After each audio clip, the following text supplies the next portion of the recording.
네. 오늘은 저희가 그 야고보서 2장에 대해서 다루려고 하는데요. 중간중간에 성경 구절이 좀 많아요. 그래서 성경 구절은 좀 나눠서 제가 이렇게 부탁을 드리면 읽어주시면 대단히 감사하겠습니다. 그래서 페이퍼나 혹은 앞에 있는 화면이나 혹은 뭐 성경책을 보시고 읽어주셔도 될 것 같고요. 네, 그렇게 해서 시작해 보도록 하겠습니다. 오늘 야고보서 2장에 대해 다루려고 하고요. 참된 믿음에 관하여 함께 다루도록 그렇게 하겠습니다. 일단 야고보서는 우리가 지난주에도 다뤘지만 초대교회 때도 그렇고 종교개혁 시대 때도 그렇고 오해가 많았던 책이라고 했어요. 왜 오해가 있었냐면 야고보서가 과연 성경 혹은 정경에 들어가기 합당한 책인가 라는 논란이 이제 있었던 것이죠. 그래서 여러 가지 논란 끝에 야고보서는 우리가 지금 생각하는 성경 구약은 먼저 이제 정해졌으니까 신약 27권의 정경이 한 번에 27권 다 정한 게 아니라 이제 오랜 시간에 걸쳐서 계속해서 거기에 빨리 포함된 것도 있고 어떤 거는 검증을 거쳐서 나중에 최종적으로 27권을 우리가 믿고 의지할 만한 하나님이 주신 책이다 이렇게 받아들이게 된 건데요. 그 382년 그리고 카르타고 397년에 이 종교 회의 속에서 야고보서가 채택됐다는 것은 좀 비교적 늦은 시기에 야고보서가 비로소 이 정경으로 들어오게 되었다.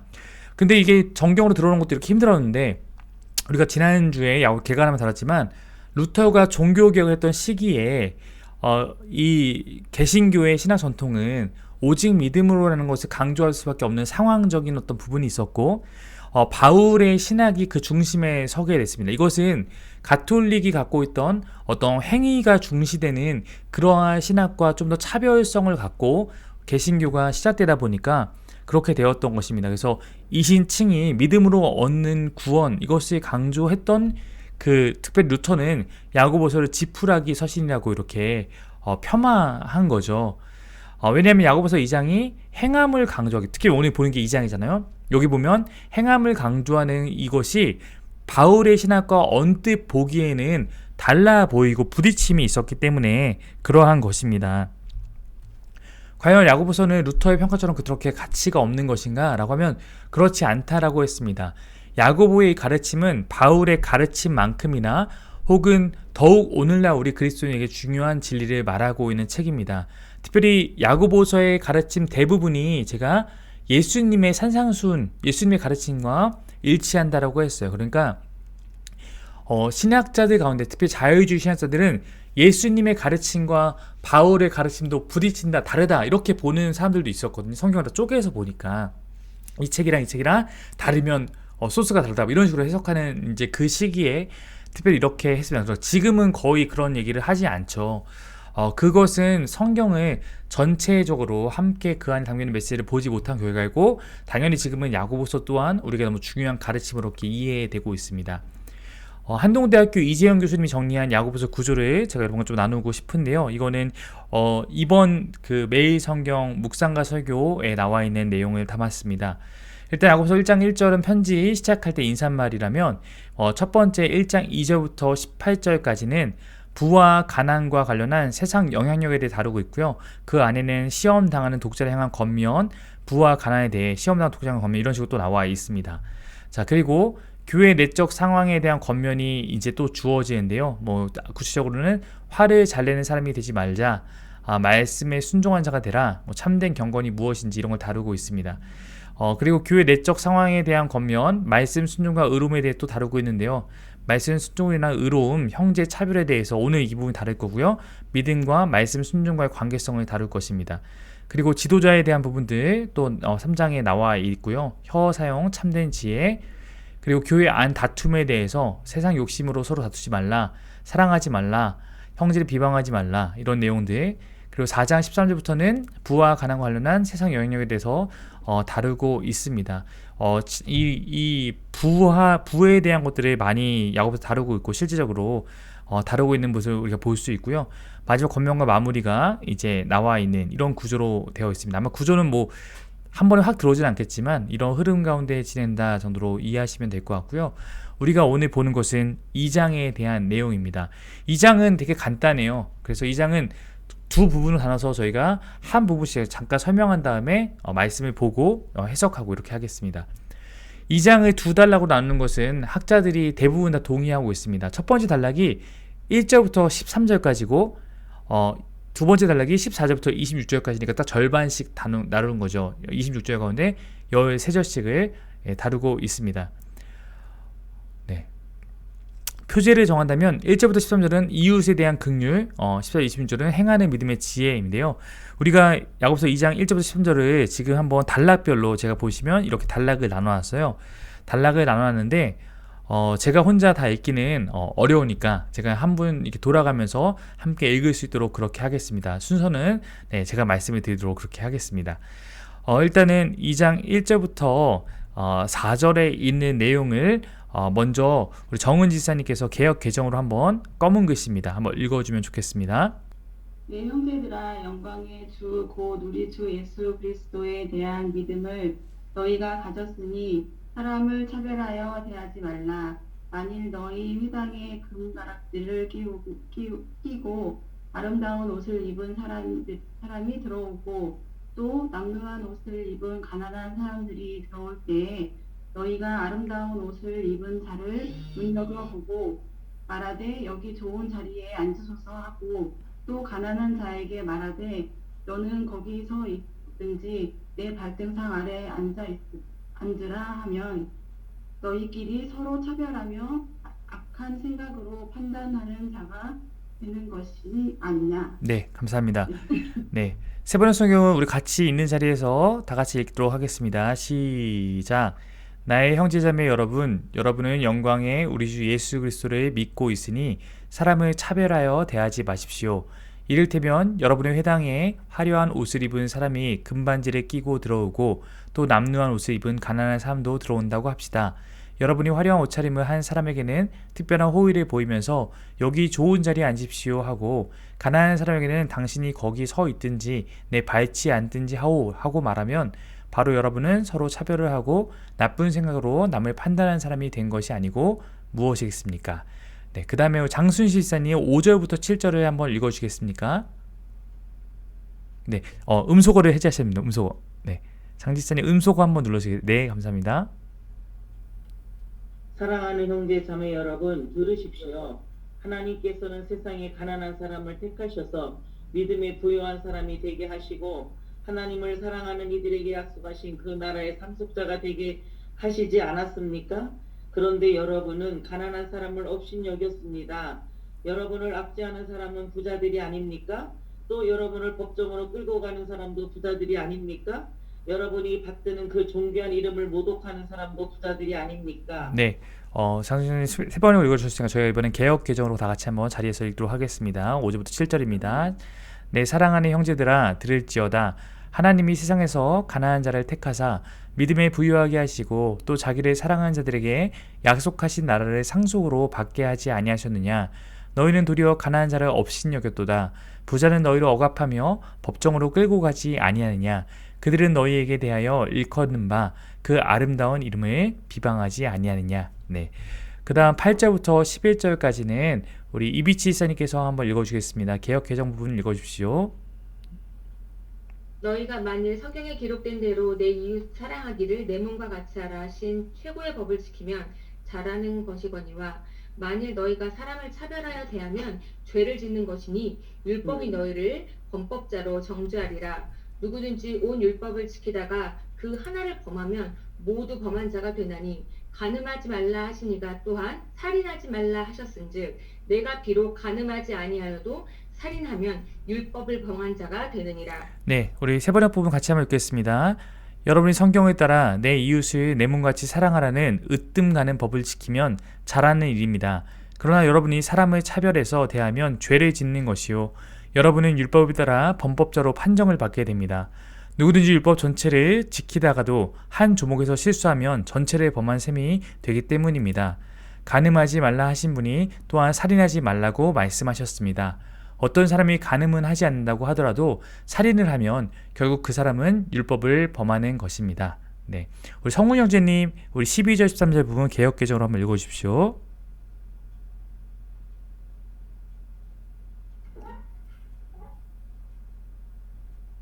너희는 자유의 율법대로 심판받을 자처럼 말도 하고 행하기도 하라. 긍휼을 행하지 아니하는 자에게는 긍휼 없는 심판이 있을지라. 긍휼은 심판을 이기고 자랑하느니라. 네, 아멘. 우리 세 번역 부분은 같이 읽겠습니다. 시작. 여러분은 자유를 주는 율법을 따라 앞으로 심판을 받을 각오로 말도 그렇게 하고 행동도 그렇게 하십시오. 심판은 자비를 베풀지 않는 사람에게는 무자비합니다. 그러나 자비는 심판을 이깁니다. 네, 우리 여기까지가 전반부예요. 2장에 이 부분에 대해서 제가 한번 설명을 해보도록 하겠습니다. 뭐 설명 끝난 다음에는 마지막에 질문도 할 수 있는 시간 드릴 테니까 혹시 질문 있으신 분은 우리 한번 적어놨다가 나중에 질문해 주셔도 됩니다. 2장에서는 믿음이라는 거에 대해서 설명합니다. 1장에서 언급한 그리스도인의 경건은 하나님과의 관계가 우리 삶에 구체적으로 표현되는 것을 포괄적으로 나타내는 단어입니다. 경건한 삶을 산다 신자가, 이것은 하나님과 나와 내가 관계가 있는 자임을 내 삶을 들어서 구체적으로 나타내는 그러한 표현이라는 것이죠. 자, 2장 1절은 이렇게 시작하는데요. 나의 형제자매 여러분, 여러분은 영광의 우리 주 예수 그리스도를 믿고 있으니 사람을 차별하여 대하지 마십시오. 야고보에게는 하나님과의 맺은 이 마음의 관계가 바로 우리 주 예수 그리스도에 대한 믿음으로 정의가 되고 있는 건데요. 1절에 그가 영광의 주라고 표현하고 있는데, 야고보 정도의 저자가 이런 표현을 사용하면서 의도적이라고 봐야 되는데, 이 영광이라는 말은 주 예수님을 묘사하고 있는 건데, 영광이신 우리 주 예수 그리스도에 대한 믿음이라는 뜻으로 이해할 수 있습니다. 특별히 이것은 이제 1절부터 4절까지의 내용을 보면 왜 이렇게 시작하는지를 알 수 있습니다. 이제 이 1절의 개념, 사람을 차별하지 말라. 우리가 예수 그리스도의 그 영광을 믿고 있는 사람이니까 차별하지 말라 이렇게 시작하면서 2절, 3절에는 구체적인 상황을 예화로 제시합니다. 야고보가 그냥 쉽게 설명하고 있는 거예요. 이제 믿는 자들의 모임을 이건 시나고게라고 이제 표현했는데, 밑에 이제 나와 있는 표현 그 4번 가로에 보면은 각주를 이제 써놓은 게 있습니다. 그래서 시나고게, 보통은 이제 교회 모임의 에클레시아라고 하는데, 시나고게라고 표현한 것은 약간 독특한 표현일 수도 있는 것입니다. 시나고게는 이제 회당, 모이는 모임, 이런 장소, 이런 것을 얘기하는 거죠. 서로 다른 모양의 두 사람이 들어오는 건데, 한 사람은 부자처럼 보이는 사람이고 한 사람은 조금 행색이 초라해 보이는 사람이 둘이 들어오는데, 둘 다 이제 신앙이 있는 믿는 형제일 수도 있고 아닐 수도 있다. 이렇게 지금 우리가 이해할 수 있습니다. 어쩌면 이렇게 먼저 부자가 먼저 들어가고 그 다음에 좀 가난한 성도가 들어오는 것을 언급한 순서도 초대교회 상황을 생각하면 의미가 있을 수 있는데, 왜냐면 교회 안에 함께 성도가 되었어도 그 안에 부자인 성도가 있고 가난한 성도가 있는 경우가 이제 초대교회의 그 모습 가운데 많이 있었는데, 보통 부자인 사람들은 시간적으로도 좀 여유가 있고 가난한 사람들은 대부분이 종이나 소장농으로 하는 경우가 많았기 때문에 고린도 교회에서는 어떤 문제가 발생했었냐면, 성만찬을 하는데, 성만찬은 지금 우리처럼 예배 때 잠깐 요만한 빵 먹는 게 아니라 공동 식사가 성만찬이었고, 초대교회 때 그 식사를 같이 하는데, 이제 먼저 온 사람들, 부유한 사람들이 나중 온 사람들이 먹을 거를 배려하지 않고 막 먼저 다 먹는다거나 이런 것들에 분쟁이 생겼던, 근데 이 먼저 먹었던 사람이 결국은 더 부유한 사람이 나중에 오는 약간 가난한 사람 배려하지 않는, 이게 고린도 교회 안에 나타났던 문제였거든요. 그래서 여기도 이제 그런 걸 좀 예시하고 있을 수도 있습니다. 어쨌든 모임에 들어왔는데 이 두 사람이 뭐 방문객이었든지 어쩌면 적어도 이 기독교 공동체에 관심을 갖고 있는 회심자였을 것입니다. 그들은 이 자리가 익숙하지 않았을 거예요. 처음 왔다고 생각하면 안내가 필요하겠죠.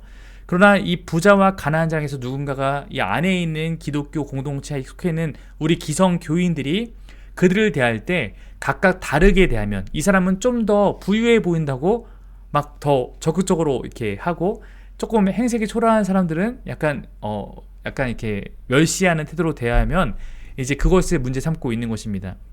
아마도 이렇게 제시하는 사람들은 모임에서 어느 정도 권력을 쥐고 있었겠죠. 그러니까 안내하십시오 했는데, 약간 이제 부유한 사람에게 좀 더 좋은 이렇게 그 대우를 하고 이런 것들을 지시하는 사람들이 있었겠죠. 이들 중에 일부가 회중의 교사로서 역할도 아마 담당했을 것입니다. 그렇다면 비천한 사회계층 사람들 향해서 보인 우호적이지 않은 태도는 더욱 통탄할 노릇인 거죠. 왜냐면 이곳에서 그렇게 대하는 것을 주도하는 사람 자체가 이들에게 영적인 부분을 인도해가는 교사의 역할을 감당했을 거니까 이미 그렇게 지도자들, 교회 안의 리더들의 마음 가운데 행색으로 인해서 누군가 차별하는 모습이 있으면 그것이 흘러갈 것이기 때문에 그렇습니다. 그러므로 야고보는 이걸 지적하면서 이렇게 말하죠.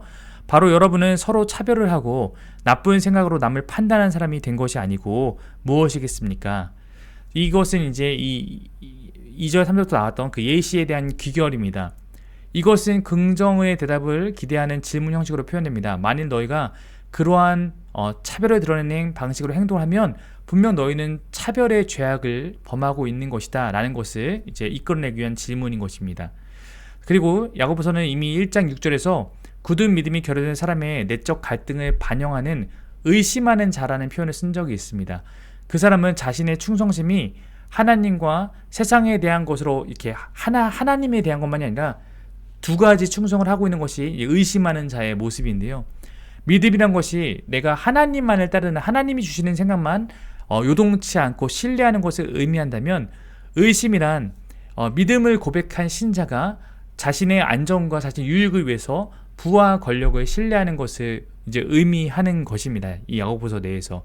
그러니까 믿음이 있는 사람은 하나님만을 바라보고 하나님이 우리에게 기대하시는 어떤 좋은 그 가치와 하나님이 원하시는 뜻을 향해서 온전하게 충성하며 행동할 텐데 우리가 차별한다는 것은 이미 그 충성이 하나님께만 있지 않다라는 것을 말하고 있다는 것입니다. 즉 야고보는 2절부터 나타난 이 죄악된 행위의 근원을 우리 안에 있는 두 주인을 섬기는 마음까지 추적해 가고 있는 것입니다. 네가 만약에 부자에게 잘 대하고 싶은 마음이 있다는 것은 이미 네 안에 하나님만을 바라보고 있지 않은 거야 라고 얘기하고 있는 것입니다. 결국 두 마음을 품은 그리스도인이라고 말하는 것이고 하나님만을 전심으로 사랑하고 복종하는 데 실패한 자입니다. 분열된 마음은 방문객들을 그들의 사회적 계급에 따라서 또한 외형적 모습에 따라서 서로 다르게 대우하는 것을 통해서 증명된다는 것입니다. 즉 하나님 앞에서 우리가 온전하게 하나님께 마음을 드린 사람은 사람을 대할 때도 각기 다르게가 아니라 똑같이 주님 대하듯 대할 수 있어야 된다는 얘기를 야고보서 초반에 지금 하고 있는 것이죠. 그러므로 믿음과 차별은 공존할 수 없는 것이라는 겁니다. 믿음에 의하여 예배하러 갔다가 그곳에서 가난한 자들을 차별하는 세속적인 행동을 하고 있는 것은 모순이라는 거죠. 우리가 교회에 다 내가 주님을 믿는다라고 하고 오지만 교회 안에서 다른 사람을 대할 때 차별하고 있다면 이 믿음과 이 차별이 어떻게 같이 갈 수 있겠느냐, 지금 이 얘기를 하고 있는 것입니다. 누군가의 외적 모습으로 차별을 행하는 것은 우리 자신이 판단하는 자가 되었다는 점에서 잘못된 것이다 말하고 있습니다. 우리는 판단하고 구분하는 위치에 서 있지 않습니다. 우린 사람을 그렇게 대할 수 있는 그런 자격을 갖지 않았다고 말하는 것이죠. 2장 5절 말씀인데요. 우리 한번 각자 자리에서 2장 5절 한번 읽어보겠습니다. 이 모니터 보시고 시작. 사랑하는 형제자매 여러분 들으십시오. 하나님께서는 세상에 가난한 사람을 택하셔서 믿음에 부유한 사람이 되게 하시고 하나님을 사랑하는 이들에게 약속하신 그 나라의 상속자가 되게 하시지 않았습니까? 야고보는 이 신자들의 이 주의를 환기시키며 말을 이어가는데요. 사랑하는, 친애하는 여러분 이렇게 표현을 사용하며 내가 지금 여러분에게 이런 얘기를 하고 있는 것은 내가 여러분을 사랑하기 때문입니다. 애정을 강조하면서 말하는 거예요. 원래 우리가 이 나쁜 말을 할 때는, 안 좋은 꾸지람을 할 때는 사실 더 사랑하는 마음을 갖고 해야 되죠. 예, 당연히 사랑하기 때문에 할 수 있는 얘기기도 하고요. 여기서 보면 세상에서 가난한 사람을 택하셔서 이렇게 말하는데 이것은 야고보의 의미에서 지극히 중요합니다. 여기서 이 세상에서 가난한 사람을 택하셨다고 말하는데 이 가난은 실제로 가난한 사람을 뜻하는 것입니다. 어떤 이들은 성경에서 가난이라는 단어가 나오면 이 가난을 대부분 이제 영적인 가난과 관련시켜서 해석하려고 시도하는 경향이 많이 있습니다. 예를 들어 심령이 가난한 자, 가난하다고 말하면 이거는 다른 게 아니라 심령이 가난한 거다 이렇게 이제 해석을 하고자 하는 거죠. 특별히 가난한 것이 유익이다, 부한 것이 하나님께서 기뻐하시지 않는다라고 할 때 그렇게 해석하려는 경향이 우리 안에 많이 있습니다.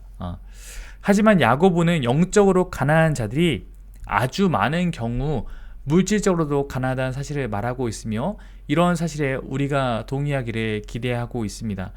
2, 3절에 나온 것처럼 가난한 사람들을 없인 여기는 것은 하나님의 마음에 반하는 행동을 하는 것이고 1절의 용어로 말하면 다른 영광이 예수님의 영광을 능가하는 것으로 여기는 태도입니다. 예수님의 영광이 가장 고귀한 거라고 이렇게 믿고 따르는 사람이라면 가난한 자들을 업신 여기는 그런 행동을 갖지 않는다고 말하고 있는 것이죠. 그는 정관사를 이 푸토코스 가난한 자와 함께 사용하고 있는데 그것은 그가 하나님께서 단지 가난하다는 이유로 모든 가난한 자를 택하시는 것이 아니라 하나님께 신뢰를 두는 사람들을 택하신다라는 것을 의미하고 있습니다.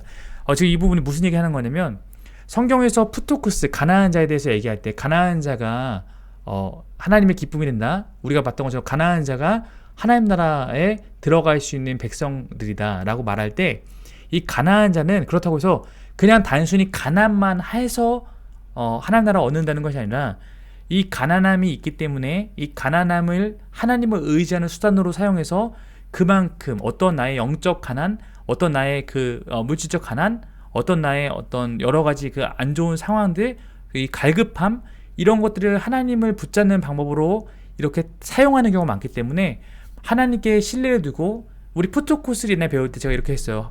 푸토코스는 무엇인가? 절대적 가난이다. 내 생존을 다른 누군가에게 의존한 상태다. 바로 그것이 하나님 나라의 백성이다. 왜냐하면 하나님 나라의 백성은 내 생존을 하나님께 의지한 자이기 때문에 바로 이 여기서 말하는 가난한 자는 그런 자이기 때문에 하나님께서 그들과 함께하고 그들을 기뻐하신다. 그들을 돕기 원하신다. 이렇게 말을 하고 있는 것입니다. 즉 가난한 자들은 부자들과 달리 하나님께 신뢰를 두는 삶을 살고 있으므로 하나님 나라의 약속 받았기 때문에 야고보는 그들이 어떤 다른 부분에서 이 땅에서 가난할 수 있지만 실상은 그들은 부유한 자다라고 표현하고 있습니다. 약속하신 나라, 즉 메시아의 왕국은 믿음의 상속자들인 가난한 자들에게 약속되어 있다라는 것입니다. 6절에서 야고보는 가난한 자들을 차별하는 자들에 대해서 스스로를 가난한 자들과는 다르게 구분지으며 가난한 자들을 사랑하는 데 실패함으로써 또한 의미상으로는 부자들에게 그릇되게 아첨함으로써 차별을 행사하는 죄를 범하고 있다고 고발하고 있습니다. 이는 하나님이 주신 율법의 정신을 성취하지 못하는 것이라고 이제 설명하고 있습니다. 우리가 주 예수를 정말로 믿고 내가 주 예수님의 뜻을 정말 따르고자 한다면 끊임없이 그리고 압도적으로 가난한 자, 혜택받지 못한 자, 불우한 자, 억압받는 자들의 편이 되어주는 것이 우리 자신을 하나님의 마음과 하나 되게 하는 것이며 그분의 계시된 뜻에 순종하는 것이다. 이것이 신약 성경이 우리에게 가르치는 것이고 구약의 율법조차도 우리에게 가르치고 있는 것입니다. 우리 야고보서 2장 8절 한번 같이 읽어보도록 하겠습니다. 여러분이 성경을 따라 내 이웃을 내 몸같이 사랑하라는 으뜸 가는 법을 지키면 잘하는 일입니다. 여기 이제 세번역 성경인데요. 으뜸 가는 법, 개역개정 최고의 법이라고 했습니다. 여기 최고의 법을 성취한다는 것은 레위기 19장 18절을 인용한 것인데 아시겠지만 이는 또한 예수님께서 마태복음 22장 34절에서 40절에서 무엇이 가장 큰 계명인가 했을 때 설명하셨던 부분입니다. 즉 이웃사랑이라는 것은 구약의 율법에서 가장 최고의 법뿐만 아니라 신약에서 예수님도 가장 중요한 가르침으로 우리 가운데 이웃사랑에 대해서 언급하셨죠. 최고의 법이라는 이 표현은 모든 율법 가운데 최고라는 의미도 없진 않지만 그보다는 더 의미에 맞게 해석한다면 왕에게 속한이라는 의미를 가진다고 합니다. 즉 하나님께서 가장 원하시는 법, 최고의 법은 왕으로부터 특별한 허가를 받은 법이라는 의미입니다. 바로 우리 주님께서 우리 모든 그리스도인들에게 너희가 만약에 나를 믿는다면 내가 너희에게 가장 기대하는 모습은 내 이웃 사랑하는 것, 그것을 너의 몸과 같이 하라, 이것이라는 것을 야고보서는 다시 한번 우리에게 상기시켜 주고 있습니다. 야고보는 사랑의 계명에 순종하는 것이 고 하나님의 전적인 뜻인 최고의 법을 성취하는 것이라고 말하고 싶은 것입니다. 특별히 그것은 예수의 가르침 속에 나타난 것임을 우리는 명심해야 합니다. 야고보는 예수님과 바울처럼 새 율법이 옛 율법의 요구사항을 포함할 뿐더러 더 확대하며 심화시킨다고 주장합니다. 즉 이거 설명해 보면요, 예수님께서 구약에 있는 율법을 이렇게 말씀하셨어요. 내가 율법을 폐하러 온 것이 아니다. 뭐하러 왔다 그러냐면 내가 율법을 완성시키러 왔다. 난 율법을 완성시킬 것이다, 이렇게 말을 했거든요. 그래서 율법이 갖고 있는 원래의 목표까지 예수님께서 다시 가르친 것이 새 율법인데 바로 그것이 옛사람은 너희에게 이렇게 말할 거냐, 나는 이렇게 너희에게 말하노니 옛사람은 너에게 살인하지 말라 말할 거냐 나는 너에게 말하노니 형제를 미워하는 자마다 살인한 것이요 이렇게 말하는 것이고 옛사람은 너에게 간음하지 말라고 했으나 여자를 보고 음욕을 품는 자마다 이렇게 말하는 것이죠. 이런 식으로 이제 오히려 확대하고 더욱더 심화시키고 있습니다. 이 최고의 법의 반대말이 바로 차별인 것이죠. 이웃사랑의 반대적 개념이기 때문입니다. 가난한 자들을 경멸하고 차별하는 것은 자신들의 창조자이신 하나님을 모욕하는 것입니다. 이렇듯 야고보에게 외모로 사람을 취하는 행위는 교회 내 어떤 이들은 별것 아닌 것을 여길 수 있으나 이 차별이란 것은 그러한 의미에서 매우 심각한 문제였다는 것입니다. 자, 그래서 차별한다는 것은 우리가 사실 우리도 차별을 그렇게까지 심각하게 생각 안 하는 경우도 사실 있을 때가 있는 것 같거든요. 그러나 사실 차별이라는 것은 이 야고보서는 굉장히 중요하게 다루고 있는 그것은 이웃사랑을 굉장히 실천하지 못하는 어떤 행위다라고 이렇게 말하고 있습니다. 자, 야고보서 2장 10절 우리 한번 같이 읽겠습니다. 시작. 누구든지 율법 전체를 지키다가도 한 조목에서 실수하면 전체를 범한 셈이 되기 때문입니다. 이렇게 말하고 있습니다. 만약 누군가 생각하기를 율법의 특정 부분을 다른 부분에 비해서 덜 중요하다고 생각하고 있다면 야고보는 아마도 그러한 생각을 꾸짖을 것입니다. 즉, 난 이건 지키지만 요거는 그냥 내가 안 지킬래. 만약에 이러한 모습으로 어떤 하나의 말씀을 대하고 있다면 그거 자체가 우리가 좋지 않은 태도라는 것이죠. 동사 푸타이에인 실수로 죄를 짓다는 것은 이곳과 3장 2절 그리고 로마서 11장 11절과 베드로서 1장 10절에서 발견되는 단어인데요. 만약에 누군가가 그저 단 한 가지 죄를 범하였다 할지라도 그는 어쨌든 하나님의 계명을 범했기 때문에 죄인이라고 또한 취급받는다라는 것입니다. 2장 11절 말씀도 한번 읽겠습니다. 시작. 간음하지 말라 하신 분이 또한 살인하지 말라고 말씀하셨습니다. 어떤 사람이 간음은 하지 않는다고 하더라도 살인을 하면 결국 그 사람은 율법을 범하는 것입니다. 네, 뭐 당연한 얘기죠. 우리가 율법을 범했다라고 하는 것은 우리가 율법으로 구원에 이를 수 없다라고 하는 것은 우리가 모든 율법을 지키기에 우리가 감당할 수 없는 그래서 율법은 때로는 우리가 죄인임을 깨닫게 하는 기능을 한다. 바울은 이렇게 표현하기도 하잖아요.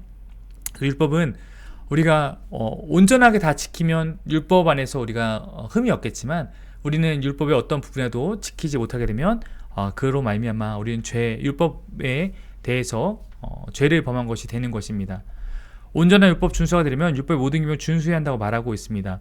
이 논리는 바울의 생각과 유사하지만 마태복음의 가르침과 더욱 일치하고 있습니다. 사람은 실수로 실족하여 온전케 되지 못할 수 있으며 그러나 자기 이웃을 사랑함으로써 율법을 온전히 지킬 수도 있습니다. 야고보에게 자기 이웃을 사랑하는 일은 하나님을 사랑하는 것과 동일한 무게를 지닌다는 사실에는 의심할 여지가 없습니다. 우리가 알다시피 하나님은 나를 사랑하면 네 옆에 있는 사람에게 그 사랑을 실천하라. 눈에 보이지 않는 하나님 사랑한다고 하기보다 눈에 보이는 형제를 사랑하라 라는 말씀을 매우 우리에게 부담스럽고 무겁게 말씀하신 바가 있죠. 12절 한번 읽겠습니다. 시작. 여러분은 자유를 주는 율법을 따라 앞으로 심판을 받을 각오로 말도 그렇게 하고 행동도 그렇게 하십시오. 여기서 이중 명령형 말도 그렇게 하고 행동도 그렇게 하라. 이것은 말씀을 실천하는 자가 되기 위해서 우리 가운데 말씀을 그냥 듣는 자가 아니라 적극적으로 행동해야 한다는 것입니다. 명령형의 현재 시제는 그러한 말과 행동이 계속되도록 하라라는 요구를 가리키고 있는 것입니다. 여기서 자유의 법은 최고의 법, 사랑의 율법을 말하고 있습니다. 13절 읽겠습니다. 시작. 심판은 자비를 베풀지 않는 사람에게 무자비합니다. 그러나 자비는 심판을 이깁니다. 야고보는 불변의 진리를 취하여서 이것을 설명하고 있는데요. 가난한 자에게 긍휼을 베풀지 않는 자들에게 비난의 표적을 돌리고 있으며 또한 그들 똑같이 그러한 처지가 될 것이다. 네가 자비를 너의 삶에서 베풀지 않으면 너도 심판 때에 어떻게 보면 그 자비함을 받지 못할 것이다. 한마디로 네가 형제 사랑하지 않으면 하나님도 너 사랑하지 않을 거야 라고 말하고 있는 것과 같고요. 남에게 긍휼을 베풀지 않으면 그 사람은 하나님의 긍휼을 참으로 가치 있게 여기고 감사할 줄 모르는 자이다. 제가 이웃 사랑에 대해서 우리가 사랑해야 될 이유를 설명할 때 많이 사용하는 그 성경의 비유가 1만 달란트 빚진 그 종에 대한 비유를 많이 얘기하죠. 우리가 하나님께 받은 사랑이 무엇인지, 내가 하나님께 받은 용서가 무엇인지를 우리가 기억한다면 나에게 100데나리온 빚지고 아프게 한 사람을 품기 위해서 내가 최선을 다해야 된다라는 것들이 예수님의 가르침입니다. 최고의 율법, 이 기준에 따르면 사랑으로 자기 이웃을 돌보지 않는 자들은 유죄의 판결을 받습니다. 즉 가난한 자들을 차별하는 자들은 하나님을 모독하는 불경한 자들과 같은 운명에 처할 것입니다. 13절 전반절 경고하는 대조로 13절 후반부에서는 소망이 표현되고 있습니다. 비록 연결 관사는 없지만 연결되어 있다는 것이 분명합니다. 하나님의 긍휼은 율법이라는 이름으로 통하는 심판보다 탁월합니다. 그것은 최후의 심판대에 우리가 이 생에서 베푼 우리의 긍휼을 따라 하나님께서도 우리를 용서해 하셔서 심판에 이기는 구원함을 받으리라는 약속을 밝히 조명하고 있습니다. 어떤 얘기인지 아마 이해하실 텐데, 우리가 하나님 뜻대로 내가 내 이웃을 사랑하고 내가 자비와 긍휼을 행하기 위해 진실된 마음으로 나아갈 때 하나님께서도 우리에게 그러한 자비와 긍휼을 베풀고, 우리가 주기도문에서 얘기한 것처럼 내가 나에게 용서해 준 것 같이 주님께서도 용서하여 주십시오라고 기도할 수 있는 것처럼, 그러한 우리의 이 행동은 하나님 앞에서 그것이 다 밝히 드러나고 하나님께서 그것을 받으신다는 것을 강조하는 표현입니다. 여기까지가 야고보서 2장의 전반부였고, 후반부를 이제 또 단락별로 읽어갈 텐데요. 네, 우리 이해란 성도님께서 한번 14절 부분, 네, 한 절이네요. 14절 개역개정을 한번 읽어주십시오. 내 형제들아, 만일 사람이 믿음이 있노라 하고 행함이 없으면 무슨 유익이 있으리요? 그 믿음이 능히 자기를 구원하겠느냐? 네, 세 번역도 한번 읽어주십시오. 네. 나의 형제 자매 여러분, 누가 믿음이 있다고 말하면서도 행함이 없으면 무슨 소용이 있겠습니까? 그런 믿음이 그를 구원할 수 있겠습니까? 네, 우리 엄하영 성도님 개역개정 부분 15절부터 17절 읽어주십시오. 만일에 형제나 자매가 헐벗고 일용할 양식이 없는데 네, 17절까지. 네. 너희 중에 누구든지 그에게 이르되 평안히 가라, 덥게 하라, 배부르게 하라 하며 그 몸에 쓸 것을 주지 아니하면 무슨 유익이 있으리요? 이와 같이 행함이 없는 믿음은 그 자체가 죽은 것이라. 네, 우리 15절 17절까지 세 번역 부분은 같이 읽겠습니다. 어떤 형제나 자매가 헐벗고 그 날 먹을 것조차 없는데 여러분 가운데서 누가 그들에게 말하기를 평안히 가서 몸을 따뜻하게 하고 배부르게 먹으십시오 하면서 말만 하고 몸에 필요한 것들을 주지 않는다고 하면 무슨 소용이 있겠습니까? 이와 같이 믿음에 행함이 따르지 않으면 그 자체만으로도 죽은 것입니다. 네, 그 다음 부분은 네, 순서가 바뀌었죠. 최보은 사모님 읽어주십시오. 어떤 사람은 말하기를 너는 믿음이 있고 나는 행함이 있으니 행함이 없는 내 믿음을 내게 보이라. 나는 행함으로 내 믿음을 내게 보이라 하리라. 내가 하나님은 한 분이신 줄을 믿느냐? 잘하는도다. 귀신들도 믿고 떠드느니라.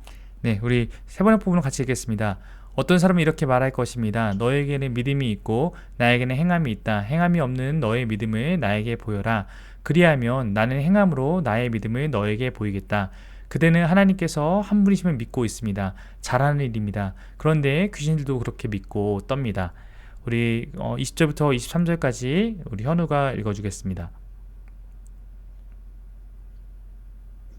허탄한 사람아, 행함이 없는 믿음이 헛것인 줄을 알고자 하느냐? 우리 조상 아브라함이 그 아들 이삭을 제단에 바칠 때 행함으로 의롭다 하심을 받은 것이 아니냐? 내가 보거니와 믿음이 그의 행함과 함께 일하고 행함으로 믿음이 온전하게 되었느니라. 이에 성경에 이른 바 아브라함이 하나님을 믿으니 이것을 의로 여기셨다는 말씀이 이루어졌고 그는 하나님의 것이라. 한 절 더 있습니다. 네. 칭함을 받았나니 이로 보건대 사람이 행함으로 의롭다 하심을 받고 믿음으로만은 아니니라. 네, 우리 세 번역으로 같이 읽겠습니다. 어리석은 사람이여, 그대는 행함이 없는 믿음은 쓸모가 없다는 것을 알고 싶습니까? 우리 조상 아브라함이 자기 아들 이삭을 제단에 바치고서 행함으로 의롭게 된 것이 아닙니까? 그대가 보는 대로 믿음이 그의 행함과 함께 작용을 한 것입니다. 그러므로 행함으로 믿음이 완전하게 되었습니다. 그래서 아브라함이 하나님을 믿으니 하나님께서 그것을 아브라함의 의로움으로 여기셨다고 한 성경 말씀이 이루어졌고, 또 사람들이 그를 하나님의 벗이라고 불렀습니다. 여러분이 아는 대로 사람은 행함으로 의롭게 되는 것이지 믿음으로만 되는 것은 아닙니다. 네, 황태주사님 25절 26절 혹시 읽어주실 수 있습니까? 또 이와 같이 기생 라합이 사자들을 접대하여 다른 길로 나가게 할 때 행함으로 의롭다 하심을 받은 것이 아니냐. 영혼 없는 몸이 죽은 것 같이 행함이 없는 믿음은 죽은 것이니라. 네, 개역 세 번째 읽겠습니다. 창녀 라합도 장탄꾼들을 접대하여 다른 길로 내보내서 행함으로 의롭게 된 것이 아닙니까? 영혼이 없는 몸이 죽은 것 같이 행함이 없는 믿음은 죽은 것입니다. 우리가 앞에서는 이제 차별에 대한 문제, 사람에 대한 문제를 다뤘고, 뒷부분은 이제 다른 주제를 좀 다루고 있습니다. 여기서 야고보는 교회 내에서 발생한 몇 가지 형태의 오해들과 이제 싸우고 있는 것처럼 보입니다. 이러한 문제의 근원은 아마도 잘못된 가르침을 제공한 그런 성경 교사들, 거짓된 교사들 때문일 것입니다. 논쟁은 참된 믿음이란 무엇인가 라는 것을 바로 이 부분에서 다루고 있는 것입니다. 야고보는 이렇게 질문합니다. 그 믿음이 능히 자기를 구원하겠느냐? 이 질문을 왜 던질까요? 구원은 주 예수 그리스도를 믿는 믿음에 의한 것입니다. 그렇다면 참되고 구원하는 믿음이 무엇인지 안다는 것은 얼마나 중요한 일입니까? 즉 우리가 믿음으로 구원을 받는 얘기는 하나도 틀리지 않았습니다. 믿음으로 구원을 받는 얘기는 맞는 얘기죠. 그러나 우리 가운데 이제 이 믿음이 그럼 무엇인가가 정확하게 우리가 알고 있어야 된다고 생각합니다. 제가 지금 청년부 수련회 설교를 준비하고 있는데, 이번에 청년부 수련회 때 집중을 다루고 싶은 것도 바로 이 부분이거든요. 2장 14절부터 26절은 믿음을 진정한 것으로 만드는 것이 무엇인지, 우리 믿음이 구원에 이르게 하는 믿음이란 것을 내가 어떻게 확신할 수 있는지를 야고보서로서 알려주고 있습니다. 야고보의 접근은 무언가 다른 구원의 길을 보이려 하기 때문이 아니라 그들에게 오직 믿음으로 라는 말의 진정한 의미를 이해시키려 하는 것입니다. 즉 야고보도 오직 믿음으로 구원을 받는다는 것을 반대하거나 배척하는 것이 아니라 그럼 그 믿음이 뭔데? 라고 묻고 있는 거라고 이해하시면 될 것 같습니다. 즉 야고보는 믿음과 행함을 따로 말하려는 것이 아니라, 즉 믿음 필요하지, 근데 믿음으로 구원받는 거 믿음으로 구원받는 게 아니고 믿음 외에 다른 것이 필요해라고 말하고 싶은 것이 아니라, 믿음으로 구원받지, 그럼 그 믿음이 뭔데? 이렇게 말하고 있는 것이죠. 바로 그 믿음은 행함을 낳는 믿음이다라고 야고보는 말하고 있습니다. 생명이 있으려면, 생명이란 것은 육체와 영혼이 연합되어야 하는 것처럼 믿음과 행함은 분리할 수 없다는 것입니다. 살아있는 그리스도인의 경험에서 이 둘은 결합되어야 합니다. 학자 중에 반스는 그것을 정확히 표현하는데요. 살아있는 사람을 구성하려면 육체와 영혼이 결합되어야 하는 것과 마찬가지로 참된 종교를 구성하려면 믿음과 행함이 결합되어야 한다라는 것입니다. 여러분, 초대교회라는 곳을 기억해 보십시오. 그들이 갖고 있던 모든 것을 통용하고 함께 자신의 것을 나누어서 쓰는 이런 것은 공산주의하고는 좀 다른 겁니다. 그들의 태도는 다만 무엇이든지 서로가 부족한 것을 그냥 보고 있지 않은 태도였던 것이죠.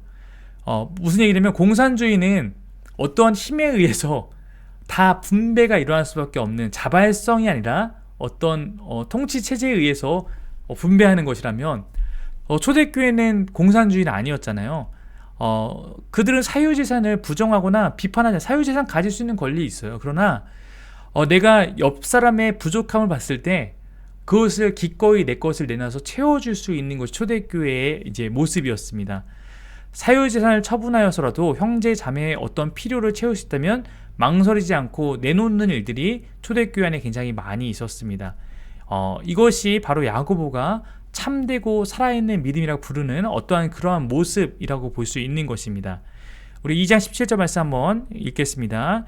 이와 같이 믿음에 행함이 따르지 않으면 그 자체만으로도 죽은 것입니다. 즉 17절은 믿음이 행함을 가진다. have, has 이제 영어로 하면 이렇게 되죠. 믿음이 행함을 가진다. 즉 그 실상의 일부로 소유하고 있다라고 표현하고 있습니다.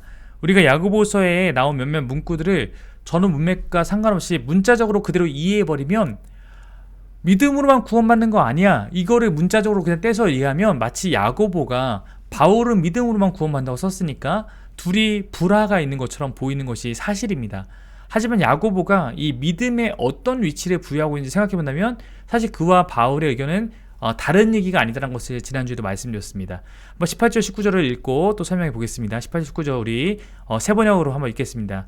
어떤 사람은 이렇게 말할 것입니다. 너에게는 믿음이 있고 나에게는 행함이 있다. 행함이 없는 너의 믿음을 나에게 보여라. 그리하면 나는 행함으로 나의 믿음을 너에게 보이겠다. 그대는 하나님께서 한 분이심을 믿고 있습니다. 잘하는 일입니다. 그런데 귀신들도 그렇게 믿고 떱니다. 18절에 말하는 어떤 사람에 대해서는 조금 이제 의견이 갈립니다. 또한 18절 후반부를 주의하는 상이한 두 가지 방식이 존재하는데요. 첫 번째는 야고보가 반박해 오던 것에 추가해서 야고보가 설명하는 것을 여기는 것입니다. 본질적으로 야고보는 행함이 믿음이 살아있음을 증명한다고 설명해 왔습니다. 문제는 행함이 없는 믿음이라는 이 개념 자체가 야고보의 머릿속 신학 속에 존재할 수 있는가라는 거에 대해서 우리가 좀 의문을 품게 되는 것이고요. 두 번째는 적대자의 기술로 보는 것인데, 믿음과 행위의 증거를 보이라는 이 도전은 야고보의 말에 반박하는 것이며, 살아있는 신앙을 구성하는 것을 두 가지 아까 믿음과 행위를 따로 분리하기 원하는 그러한 이제 견해입니다. 즉 야고보는 이거를 분리할 수 없다고 말하는데 자꾸 분리하는 적대자의 의견을 표현한 것이죠. 일단 그 불길한 양보가 분리하고 나면 야고보의 주장은 힘을 잃게 될 것이며, 너 지금 믿음 외에 다른 것을 구원한다고 말하는 거야? 이렇게 이제 공격을 받을 수 있게 되잖아요. 또한 상대방은 자신의 논리에 상당한 설득력을 지니게 되는 것입니다. 앞에 야고보보다는 다른 사람의 의견을 보는 둘째가 좀 더 좀 더 맞기 때문에 위에 보면 세번역 성경도 따옴표로 이렇게 해서 다른 사람의 의견처럼 표시한 건데요. 만약에 두 번째에서 지지하게 되면 19절에 대해서도 적대자의 말로 이해하면 됩니다. 그는 믿음을 고립하여서 전적으로 행함과 별개의 것을 개념화하려고 하는 것입니다. 적대자는 믿음이 그 혼자서도 존재할 수 있다는 가능성을 야고보가 인정하기를 원하는데, 그럼 야고보는 전혀 그것을 인정하지 않습니다. 그리고 20절에서 날카로운 반박을 하고 있는 건데요. 2장 20절 말씀을 읽어보겠습니다. 시작. 어리석은 사람이여, 그대는 행함이 없는 믿음은 쓸모가 없다는 것을 알고 싶습니까? 야고보는 단일 문장으로 행함이 없는 믿음은 아무 쓸모가 없다. 다시 말해서 믿음과 행위란 것은 나눌 수 없다. 이걸 나누어 이야기하는 것 자체가 잘못된 것이다. 14절에서 행함이 없는 믿음은 아무 유익이 없다고 말했던 그가 17절에서는 아예 죽은 것이다. 행함이 없는 믿음을 말하고, 여기서는 그것은 쓸모없는 것으로 묘사됩니다. 아예 그 믿음은 쓸모없는 것입니다. 행함이 없는 믿음은 일하지 않는 것이다 라는 직역이 가능한데요. 이것은 의미상 앞에 2장 14절부터 19절에 종합한 것이며, 무익하고 생산적이지 못한 믿음에 대해서 말할 뿐입니다. 믿음이라고 말하지만 그것은 믿음이 아니다, 이렇게 말하고 있는 것이죠. 야고보는 앞에서 죽은 믿음의 신뢰로 귀신의 믿음을 말한 후에 21장에서 24절에서 유대인의 주상 아브라함을 살아있는 믿음의 실제적인 예로 들고 있습니다. 아브라함에 관한 언급은 21절과 23절에서 각각 등장하고, 22절과 24절에서 헬라어를 분석해보면 플레포와 호라오라는 동사를 사용해서 내가 보거니아라는 어법으로 행함과 믿음의 연결성을 강조하기 위해서 섬세하게 이 부분을 썼습니다. 그래서 제가 지금 헬라어 그 구문을 좀 표시해놨는데요. 21절, 22절이 A절과 B절이 되는 건데요. 21절, 22절 먼저 한번 읽어보겠습니다. 시작. 우리 조상 아브라함이 자기 아들 이삭을 제단에 바치고서 행함으로 의롭게 된 것이 아닙니까? 그대가 보는 대로 믿음이 그의 행함과 함께 작용한 것입니다. 그러므로 행함으로 믿음이 완전하게 되었습니다. 이렇게 한번 먼저 말을 하고요. 다시 A-B-를 이야기하는데, 한번 23절 24절 읽겠습니다. 시작. 그래서 아브라함이 하나님을 믿으니 하나님께서 그것을 아브라함의 의로움으로 여기셨다고 한 성경 말씀이 이루어졌고, 또 사람들이 그를 하나님의 벗이라고 불렀습니다. 여러분이 아는 대로 사람은 행함으로 의롭게 되는 것이지 믿음으로만 되는 것은 아닙니다. 이렇게 지금 설명하고 있는데요. 아브라함 이야기가 21절, 23절 나타나고, 그 다음에 여러분이 아는 대로, 여러분 보는 대로 이렇게 해서 22절, 24절이 이렇게 나오고 있습니다. 그래서 21절, 23절은 아브라함의 믿음과 행함을 다루고, 22절, 24절은 아브라함의 이야기를 통해서 말하려고 하는 결론인데요. 결국 봐라. 믿음과 행함은 떨어질 수 없다. 결국 이 얘기를 다시 지금 하고 있는 거예요.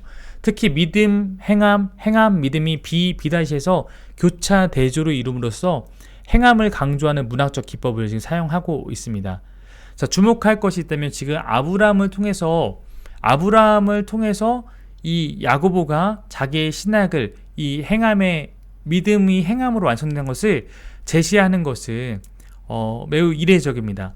신약성 중에 야고보만이 아브라함의 믿음에 대해서 창세기 기사의 매우 흥미로운 특징을 이용한다는 점입니다. 왜냐면 창세기 15장을 읽어보면 여호와는 아브라함이 발휘한 믿음이 진짜다, 내가 너 믿음을 보았다라고 확신하시고 내가 너를 의인이다라고 칭해요. 15장에서 하나님의 약속을 그가 믿을 때 너 의로운 사람이야 라고 이야기를 합니다. 15장에서. 근데 22장에 돼서 아브라함이 이삭을 모리아산에서 바칠 때 여호와께서 내가 이제야 네가 하나님 경외하는 줄 아노라. 아까 15장에서 이미 너 의로운 사람이야 라고 했는데 22장에 모리아산에서의 그 사건을 보시고 내가 이제야 네가 나 경외하는 줄 안다. 이렇게 창세기가 기록하고 있거든요. 그러니까 하나님을 마치 인간인 것처럼 그런 표현함으로써 인간의 마음처럼 묘사함으로써 우리로 하여금 하나님의 그 마음을 들여다볼 수 있게 합니다.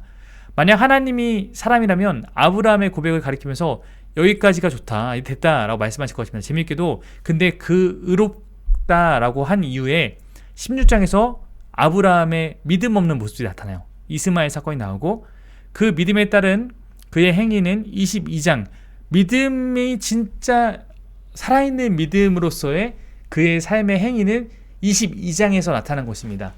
물론 여호와 하나님에게 어떤 아브라함의 어떤 모습을 통해서 확인하는 과정이 하나님은 마음을 아시니까 필요하지 않았을지도 모릅니다. 그러나 그런 과정이 필요한 분처럼 창세기가 표현하고 있습니다. 마치 아브라함의 행위를 쭉 보시다가 이스마엘 사건, 그 이후에 여러 가지 믿음 없는 사건을 쭉 지켜보시고 드디어 22장에서 이삭을 바칠 때가 돼서야 최종적으로 너 됐어, 너의 믿음은 진짜야, 이렇게 이야기한 것처럼 나타난 거죠. 하나님은 자비롭게 자기를 낮추사 우리에게 이와 같은 분으로 이렇게 묘사하고 있습니다. 우리가 그분과 같은 관점을 가지고 이해할 수 있도록 이렇게 우리에게 보여주고 있는 하나님의 마음의 어떤 부분을 표현해주고 있습니다. 그래서 이 야고보가 아브라함의 얘기를 통해서 아브라함이 그렇게 믿음의 행위를 한 것을 통해서 하나님께서 비로소 인정하지 않았냐. 항상 참된 믿음에는 하나님의 그 칭찬과 하나님께서 기뻐하신 믿음에는 그러한 행함이 동반되는 것이라는 것을 아브라함 사건을 통해서 이야기하고 있는 것입니다. 특히 하나님의 말씀을 희생적으로 온전히 신뢰하는 순종이라는 결과가 참된 믿음의 그런 결과의 모습이다라고 가르치고 있는 것입니다. 신약에서는 오직 야고보만이 아브라함의 이런 믿음에 대해서 이렇게 총체적으로 견해를 제시하고 있습니다. 아브라함에 대해서 한번 언급하고 야고보가 2장에서 마지막으로 한 번 더 예를 들은 것은 라합입니다. 라합. 여러분, 아브라함과 이 라합을 같이 다루는 것은 이 두 사람에게서 똑같은 걸 다룰 거예요. 둘 다 그냥 단순히 믿음만 있는 것이 아니라 믿음의 행위가 있었다. 하나님께 그래서 그들의 믿음을 받으셨다는 걸 얘기하고 싶은데 아브라함과 라합을 다룬 것은 모든 사람의 예를 다루고 싶은 거예요. 이 두 사람을 대표해서 아브라함뿐만 아니라 라합과 같은 처지에 있는 사람들조차도 이 사람이 하나님께 의롭다라고 여김 받는 것은, 구원에 이르게 된 것은 바로 그녀가 갖고 있는 행위 때문이다, 이렇게 말하고 싶은 거거든요. 자, 아브라함은 성경에서 주연 역할이죠. 라합은 어쩌면 조연 정도도 안 될 수도 있습니다. 스쳐 지나가는 역할일 수도 있어요. 아브라함은 이스라엘 하나님 백성의 믿음의 조상이고 라합은 이방인입니다. 아브라함은 존경을 받는 인물이었지만 라합은 기생 혹은 창녀라고 나오잖아요. 평판이 나빴습니다. 아브라함은 남자이며 라합은 여자입니다. 이렇게 대조시키는 것은 모든 사람을 말하고 있는 것입니다. 말하자면 아브라함부터 라합에 이르기까지, 그러니까 여기 계시는 이비치 집사님이나 우리 이미나 자매님이나 우리 건하나 우리 현우나 남일 집사님이나 우리 서한이나 우리 모든 이곳에 있는 모든 사람이 결국 우리가 하나님께 의롭다고 인정받는 것은 다 사실은 같은 것에 근거한 것이다, 이렇게 말하고 싶은 겁니다. 믿음의 첫째가 하는 행함은 아브라함과 라합에게 모두 있던 행위였고 모든 사람에게 행함이 있는 믿음은 너무 중요한 것으로 모두에게 적용된다는 것입니다. 믿음의 삶은 우리의 믿음의 대상이 예수님의 영광을 빛나게 하는 삶이다. 아까 예수님의 영광을 믿는 영광을 가진 사람답게 우리가 최고의 법을 순종해야 된다 이렇게 했으니까 바로 믿음으로 살아간다는 것은 우리가 신자로서 믿는 삶을 사는 것은 예수님의 영광을 빛나게 하는 삶이고 그것은 곧 최고의 법, 이웃 사랑을 하는 것.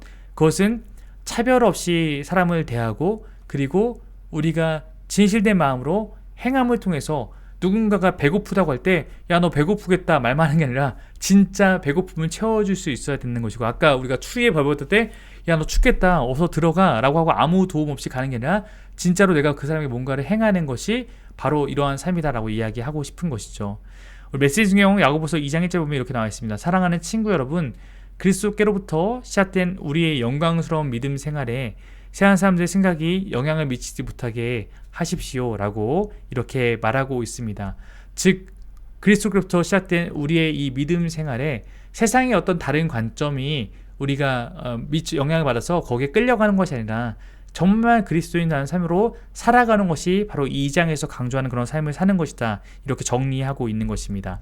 자, 2장을 마무리해 보겠습니다. 우리가 다시 이제 기억해보면 2장의 첫 부분은 어떤 예배 모임, 집회에 참석한 두 방문자에 대한 이야기를 시작하는 그림을 보여주었습니다. 만약에 우리 교회가 주차 관리를 하는데 누구는 벤츠를 끌고 교회에 들어왔고 누구는 정말로 이렇게 허름한 차를 끌고 들어왔다고 해서 우리가 벤츠 끌고 온 사람은 기뻐 맞이하고 어서 오십시오 하고 그렇지 않은 사람은 만약에 좀 다르게 대한다면 혹은 누군가 좀 우리에게 도움이 될 것 같이 보이는 사람은 기뻐 맞이하고 만약에 우리에게 좀 도움이 되지 않을 것 같은 사람에 대해서는 그렇게 기뻐하지 않고 대하는 이런 것들을 우리는 여기서 적용할 수 있겠죠. 영광의 주 예수 그리스도의 믿음을 소유했다고 말하는 신자들의 주장이 사회적 불의의 행사나 계층과 차별 행위를 야기한다면 그것은 말로만 떠드는 것이다. 우리는 전혀 하나님을 영광스럽게 대하지 않는 것이다. 최고의 법을 업신여기고 궁핍한 자들에게 아무런 긍휼도 베풀지 않았기에 그들 또한 하나님부터 아무런 긍휼을 기대할 수 없는 그런 정죄를 당할 뿐이다. 우리가 하나님 앞에 섰을 때 무언가 그래도 하나님께 고백드릴 수 있는 삶이 되려면 하나님 내 삶 가운데 그래도 내가 하나님 뜻대로 이런 모습을 했었어요. 하나님 내가 하나님 사랑하기 때문에 하나님 사랑하는 마음으로 내가 누군가에게 이렇게 대했어요. 이렇게 우리가 주님 아버지 앞에 무언가 말할 것이 있는 삶을 살아야 된다라는 것을 야고보서는 가르치고 있는 것입니다. 이 믿음이 능히 구원하겠느냐? 이것은 행함이 전혀 없는 믿음이잖아요. 그런 믿음이 널 구원할 수 있겠니? 야고보는 이 질문을 던지며 후반부를 시작했습니다. 야고보에게 진짜 이름값을 하는 구원받는 믿음이란 행함으로 함께 나아가고 있는 믿음이라는 것입니다. 그 밖에 다른 종류의 믿음은 죽은 것이며 거짓된 것이므로 믿음의 주장하는 바를 실천하지 못합니다. 또한 그런 믿음, 즉 행함이 없는 믿음은 무익하고 있으나 전혀 쓸모없고 열매를 맺지 못하고 즉 에르가 이게 헬라어로 행함이란 단어고 아르게는 행함 없음인데요. 이 단어의 언어 유의처럼 이렇게 나타날 뿐입니다. 아브라함은 하나님을 믿은 자로 알려져 있으나 그가 하나님 믿은 자라는 것은 단순히 머리로만 나 하나님 믿습니다. 이런 믿음이 아니었으며 자신이 믿는 바의 실체를 보여주는 행위에 의해서 증거됩니다. 그의 순종은 이미 소유한 믿음이 참됨을 증거하고 있는 것입니다. 즉 아브라함의 순종된 모습을 통해서 아브라함이 갖고 있는 믿음은 그냥 머리로 믿고 입으로만 하는 믿음이 아니라 그의 삶의 그런 모습을 보면서 그는 진짜 믿음을 가지고 있는 사람이었구나 우리가 그렇게 알 수 있는 것입니다. 같은 방식으로 라합은 하나님의 백성의 대열에 참여하게 되었습니다. 왜냐하면 라합이 정탐꾼을 숨겨주는 것은 그가 하나님에 대한 경외함을 행함으로 표현한 거고 거기에는 리스크가 있었잖아요. 잘못했다 자기도 그 정탐꾼을 숨겨준 죄로 처벌을 받을 수 있었음에도 불구하고 그 믿음이 있었기 때문에 행함이 있었던 것입니다. 나는 하나님을 경외한다고 하는데 하나님을 위해서 내가 어떠한 행위도 하지 않는다면 그것은 말이 안 되는 것이죠. 라합의 모습은 그런 의미에서 참된 믿음의 모습이었다라고 야고보서는 우리에게 가르치고 있는 것입니다. 오늘 우리에게도 이러한 참되고 살아있는 믿음을 요구하고 있는 것입니다. 그래서 제가 이런 얘기 많이 하는데, 야고보서는 어쩌면 한국 내 구원파까지는 아니지만, 그러나 구원파와 사실상 크게 다르지 않은 믿음을 진짜 믿음인 것처럼 여겨왔던 어떤 한국교회의 약간 잘못된 믿음에 대한 오해에 대해서 메시를 가하고 있는 것입니다. 물론 양극단이 있어요. 구원파나 혹은 잘못된 믿음이라는 이처럼 한 번 구원은 정말로 영원한 구원, 나의 어떠한 것도 상관없이 구원의 티켓을 내가 이미 받은 것처럼 살아가는 것이 구원파적 신앙이고, 믿음에 대한 오해를 가지고 있는 사람들의 어떤 거였다면 그거는 우리가 이 야고보서의 가르침을 통해서 그렇지 않다는 걸 깨우쳐야 되지만, 그렇다고 야고보서 말하는 것이 우리의 어떤 행위를 통해서 우리가 구원에 이른다고 말하고 있는 것은 결코 아닙니다. 믿음 없이 행위를 통해서 무언가 하는 것은 아무 의미가 없는 것이고요. 철저하게 여기서 말하는 행함이란 것은 우리의 믿음이 참되라는 것을 우리가 확인할 수 있는 믿음과 함께 가고 있는, 믿음 안에 속해 있는 그 행함이다. 그러므로 행위 구원론자는 또 우리가 바울의 신학과 가르침으로 우리가 또 바로 잡아야겠죠. 그러므로 성경이 말하고 있는 이 구원에 이르는 믿음의 이 중앙에는 바울과 야고보, 예수님 모든 성경의 가르침이 그 안에 함께 들어와 있는 것이고, 혹시 내가 이 안에서 나는 믿음보다도 오히려 어떤 행함을 통해서 내가 하나님께 나아가려고 한다면 그것도 좀 가운데로 더 들어오셔야 되고, 혹시 나는 믿음이 있다고 말하지만 전혀 내가 믿음을 통해서 믿음의 삶을 살려는 어떤 마음이 없고 따라와 주지 못한다면 그 또한 나는 믿음이 있다는 고백만으로 내가 구원받는 자가 되겠다라는 아니라는 생각은 조금 멀리 하시고, 내가 정말로 믿음의 삶을 살아야지라는 참된 마음으로 삶 가운데 나아가는 것이 필요하다. 이것이 우리가 야고보서 배울 때 가장 중요한 그런 요소가 될 거라 생각합니다. 저는 CCC라는 단체를 싫어하지 않고 좋아하고 뭐 그렇지만 제가 가끔 그런 표현을 쓰는데요. 우리가 옛날에 사형리 갖고 복음 전도를 하면 사형리의 끝에는 영접 기도를 하거든요. 당신 예수 그리스도를 주로 믿으십니까? 그러면 이제 같이 영접 기도할 때, 그러면 이제 당신은 구원받았습니다 라고 할 때, 사실 이제 그것이 과연 옳은 가르침인가라고 했을 때는 그렇지 않을 수 있다. 왜냐면 아직 그 사람의 삶에 구원이 시작된 건 맞지만 그 사람이 그러한 영접 기도 한 번으로 정말 구원을 받았다고 말할 수 있는가 라고 하면, 우리가 지난번에도 금요일에 하지만 구원의 과거, 현재, 미래적 관점을 봤을 때 지금도 우리는 하나님의 구원이 우리 시작됐고 이미 그 시작을 하나님께 주셨지만, 우리는 지금 그 현재 구원을 이루어가는 과정 가운데 있는 것이고, 우리가 이 믿음 가운데 완벽해서가 아니라 진실된 마음으로 나아간다면 하나님께서 우리를 반드시 구원하실 것이다. 이것이 우리가 구원에 대해서 가질 수 있는 믿음에 대한 가장 좋은 우리 입장이 아닐까 생각합니다. 마치면서 야고보의 가르침은 현실적이면서 묵직합니다. 왜냐면 좀 무거운 부분도 있는 것이 과연 나는 이렇게 살고 있나? 과연 나는 내 옆에 있는 사람을 주님이 원하시는 만큼 대하고 있나? 차별의 문제를 대할 때도 과연 정말 우리 교회는 차별하지 않는가? 라고 했을 때 우리 안에도 부끄러움이 분명히 느껴지는 부분들이 있을 것입니다. 제 안에도 그럴 때가 있습니다. 그러나 우리가 그것을 보고 깨우쳤다면 그냥 그럴 수도 있지가 아니라 조금 더 하나님 마음에 합한 사람이 되기 위해서 힘쓴다면 그것이 오늘 말씀이 우리 가운데 가장 해주고 싶은 얘기가 아닐까 싶습니다. 그는 어느 누구도 아니라 회심한 이후 그리스도 공동체 안에 살아가는 우리들이 늘 잊지 말아야 될 핵심에 대해서 말하고 있습니다. 아마도 오늘날 한국교회를 바라보며 야고보만큼 많은 말을 하고 싶은 이가 또 있을까 싶습니다. 세상이 교회를 걱정하는 이 시대에 야고보의 가르침은 우리의 믿음에 대해서 돌아보게 되며 도전을 줍니다. 결론적으로 청교도인 존 오웬의 말로 요약하면 믿음만으로 구원을 이루지만 구원을 이루는 믿음은 결코 홀로 존재할 수 없다. 믿음은 그 자신의 행함을 통해서 완성된다. 즉 믿음만으로 구원을 받는다라는 얘기는 하나도 틀리지 않을 수 있지만 그 믿음은 언제나 행함과 함께하는 믿음이다. 이것이 야고보서가 가르치고 성경이 가르치고 우리가 그런 믿음으로 나아가는 걸 가르치고 있다고 생각을 합니다. 네, 여기까지 우리가 오늘 야고보서 2장에 대해서 살펴봤고요.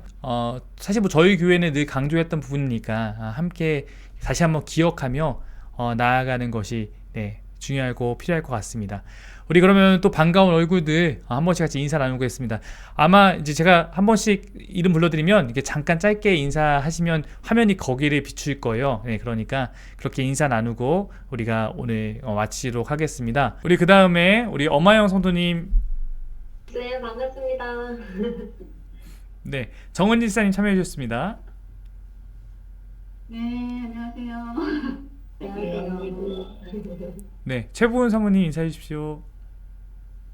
네, 안녕하세요. 좋은 저녁 되세요. 감사합니다. 아멘. 네, 우리 청년 회장 우리 현우 형제님 참여해 주셨습니다. 안녕하세요. 네, 우리 황태주 안일사님, 네, 네, 음소거가 안 풀렸습니다.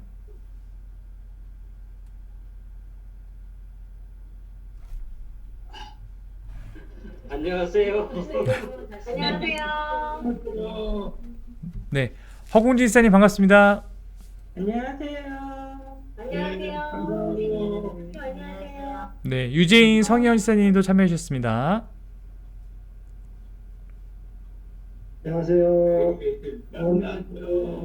반갑습니다. 네, 민정 지사님,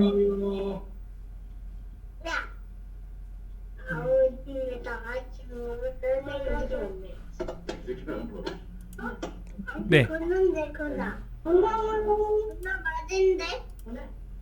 네, 박한수 지사님 혹시 인사 가능하신가요? 안 되시는 것 같습니다. 되시네. 네. 안녕하세요. 안녕하세요. 네, 줌으로 이렇게 만나 뵐 수 있어서 오늘 감사하고 우리 야고보서 말씀 잘 새기면서 우리 교회가 좀 더 주님 사랑 닮아서 서로를 대할 수 있는 그런 교회 되기를 간절히 바랍니다. 우리 같이 기도하고 오늘 야고보서 2장에 대한 우리 수요 바이블 클래스 마치도록 하겠습니다. 하나님 예수 그리스도 믿는 자들 참된 그 믿음을 가진 사람에게 하지 말아야 될 것 가르쳐 주셨습니다. 차별하지 말라. 어떤 사람의 어떤 외형적인 것들, 어떤 모습들을 갖고 차별하는 것은 너희가 하나님의 최고의 법을 어기는 것이다 말씀하여 주셨습니다. 하나님, 우리가 교회 안에 있을 때나 교회 밖에 있을 때나 그리스도를 닮기 위해서 내 삶 가운데 다시 한번 이 말씀을 붙잡고 적용해 나갈 수 있도록 인도하여 주옵소서. 또 하나님, 우리가 자꾸 믿음이 잘못된 것으로 우리의 믿음을 가르치고 정의하는 것들에 대해서 우리가 진리로서 대적하며 내가 갖고 있는 믿음이 행함과 함께 나아갈 수 있는 바울의 표현대로 하면 사랑으로서 역사할 수 있는 그런 믿음이 되기 위해서 내 삶이 하나님께 드려지고 아브라함이 했던 것처럼 라합이 했던 것처럼 내 삶의 모습 가운데 때로는 포기할 수 있는, 헌신할 수 있는 그런 순종된 마음으로 나아갈 수 있도록 주여 인도하여 주옵소서. 오늘도 이렇게 하나님 각자의 자리에서 주님을 예배하고 말씀과 나온 우리 사랑하는 사귐 가족들을 주님께 붙들어 주옵시고 이들의 가정도 하나님 나라요, 이들이 머무는 곳곳마다 주의 영광이 드러나고 하나님이 주시는 평안함이 가득한 그런 곳 될 수 있도록 주여 인도하여 주옵소서. 감사드리며 예수님 이름으로 간절히 기도드립니다. 아멘. 네, 사랑합니다. 축복합니다. 금요일날 우리 현장에서 또 온라인에서 유튜브에서 뵙도록 하겠습니다. 감사합니다. 좋은 날 되십시오.